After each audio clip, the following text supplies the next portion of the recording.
যারা মারা গেছে তাদের প্রকৃত তথ্য, যারা দুলালের চাচাতো ভাই একজন আহত, দুলালের ভাতিজা একজন আহত, তারা নওয়াগঞ্জে বিভিন্ন ক্লিনিকে হাসপাতালে আছে জানা মতে তথ্য এটা।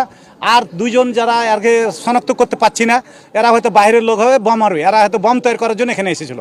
আমরা আতঙ্কিত যে নিরীহ মানুষ এখানে হাজার হাজার মানুষ, এর সুষ্ঠু সমাধান হয়ে যাবে এবং প্রকৃত যারা নিরীহ মানুষ বেঁচে যাবে এবং দুষ্কৃতিকারা আইনের কাঠগড়ায় চলে যাবে। এখানে রাত্রি 5টার সময় এলাকাতে কি হয়েছে দেখো তো ও আসার পরে দেখছে 2জন পড়ে আছে আর 3জনকে নাকে নিয়ে চলে গেছে এলাকার মানুষের তথ্য অনুযায়ী।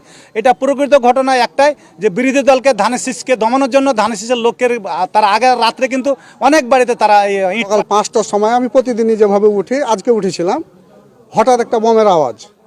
তো কোথায় ফুটলো এটা তো তখন বোঝা যায় না, কিন্তু বাড়িতে ছেলে মেয়েগুলো উঠে গেছে, সবাই আসলো, আম্মু আসলাম একসাথে, দেখছি আর অনেক লোক প্রশাসন আছে, আসা দেখলাম যে 2টা লাশ পড়ে আছে।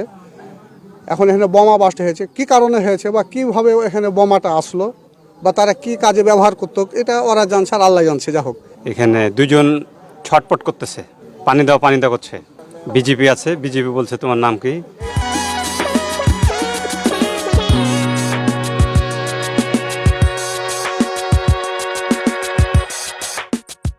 তারা আমাদের বোম ডিসপোজাল ইউনিট র্যাবের পক্ষ থেকে আসছেন।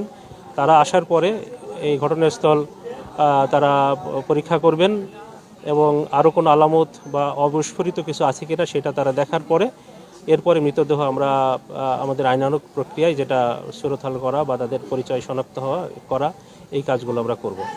এই টিম আসলে আমরা আলামতগুলো সংগ্রহ করব।